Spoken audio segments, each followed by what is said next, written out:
Bonjour à tous et à toutes, c'est Paul Dame pour vous présenter un nouveau sabat en sucette.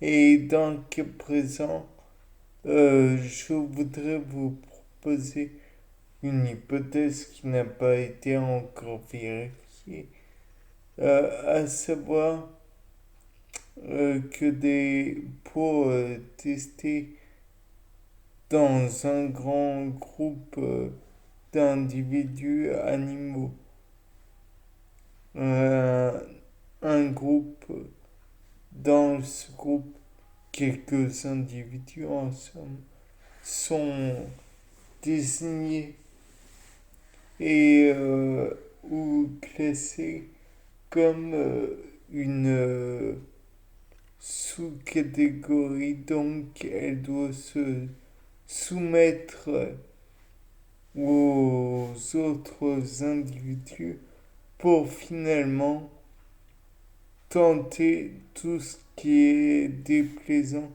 et désagréable. C'est globalement des testeurs, d'après moi. Maintenant, je ne sais pas si cette catégorie existe. Donc, les testeurs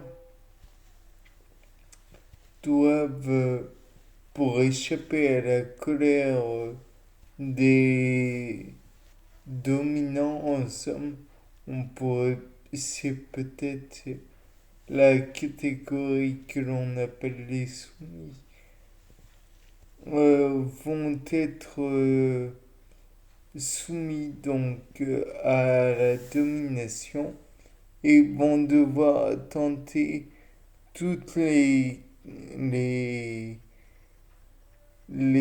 comment dire, les épreuves dangereuses pour qu'ensuite les dominants puissent, puissent vivre correctement. En somme, les dominants exploiteraient les soumis. Et donc, dans le cas présent, j'imagine que les soumis, ça pourrait être des rats. D'après moi, ça, c'est tout à fait envisageable.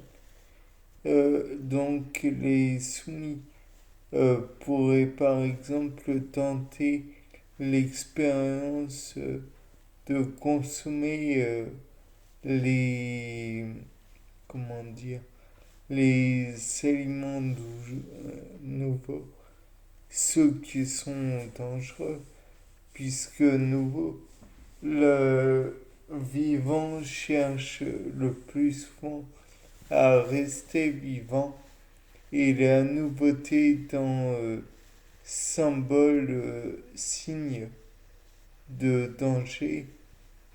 Alors, il est possible que les éléments nouveaux intimident les dominants et ils envoient donc pour goûter les soumis. Les soumis testent et par voie de conséquence, selon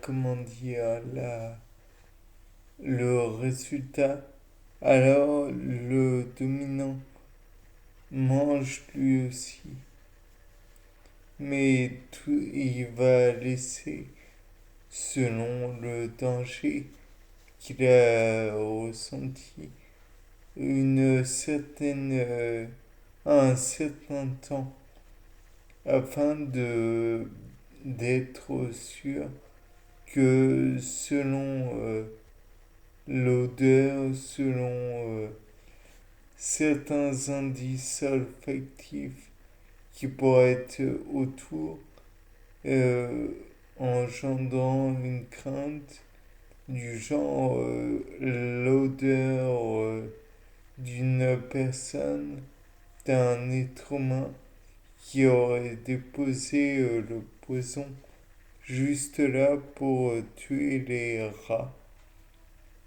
Et donc, il, ils enverraient les soumis, ils consommeraient, ils attendraient. Et de là, on peut envisager que soit le soumis va mourir, et dans ce cas, le dominant saura qu'il ne doit pas consommer cette nourriture qui est toute nouvelle pour lui et qui est dangereuse, soit le soumis survit et dans ce cas, il va pouvoir, il va donner au dominant plus envie de manger la nourriture, bien que nouvelle. Il faut donc imaginer qu'il y a une échelle de risque et que plus c'est risqué, plus le temps devra être long pour que le dominant mange à son tour de l'aliment. Bien entendu, là je viens de prendre le cas du rat, mais j'imagine fort bien que dans le cas de la fourmi, c'est tout à fait envisageable aussi. La fourmi risquerait peut-être d'engendrer des problèmes à toute la cité. Donc c'est d'autant plus important que que le test soit important. Et donc ce ne sera peut-être pas une seule fourmi qui sera envoyée pour tester, mais un groupe, car l'erreur est envisageable pour un individu.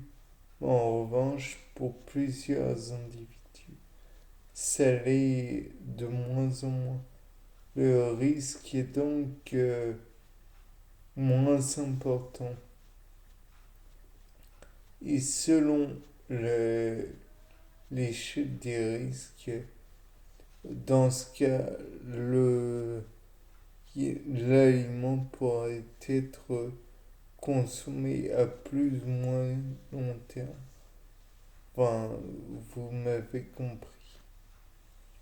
Bien, sinon, il faut envisager que si certains aliments provoquent des effets qui peuvent paraître, comment dire, nuisibles, du genre une ébriété, je présume qu'il est envisageable que la fourmi, par exemple, garde dans son jabot social une partie de cet élément afin de pouvoir l'utiliser, par exemple, pour anesthésier un individu alors qu'il souffre.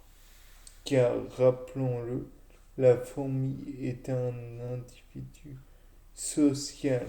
social. Et donc, il va chercher non pas propre, à son propre bien, mais au bien de toute la colonie, toute la cité. Pour cela, s'il doit risquer l'ébriété, eh bien, il la risquera et on fera en sorte de, de prendre de l'alcool pour éventuellement la donner à autrui.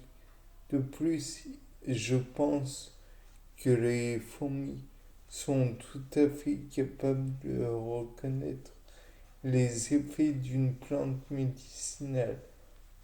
Donc, l'extraction de substances d'une plante pourrait tout à fait être faite dans leur jabot social. Bien, sur ce, c'était Paul Dam. Au revoir.